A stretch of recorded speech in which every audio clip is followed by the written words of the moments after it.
Lot S180 is a 1967 Chevrolet Chevelle SS convertible with a 396 cubic inch V8 engine, a 4-speed transmission, and vintage air conditioning. And it sold for $84,700 on Saturday, November 1st. And I'll read from the Mecum website. Odometer reads 26,059 miles.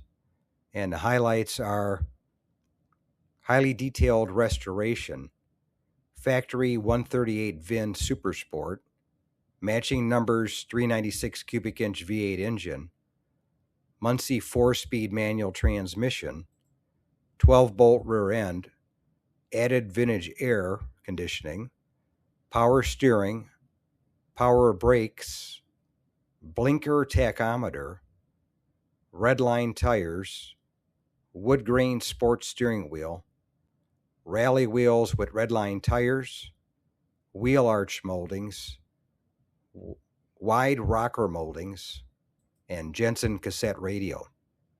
And this one was restored to a high standard. It was definitely a nice car. Thanks again for watching. I appreciate it. And by the way, here's a couple of videos of the 700 plus videos that I have on my channel, Car Finder. This will take you over to my page, and you can take a look at any of the videos that are there that look good to you. But thanks again for watching, and we'll see you on the next one.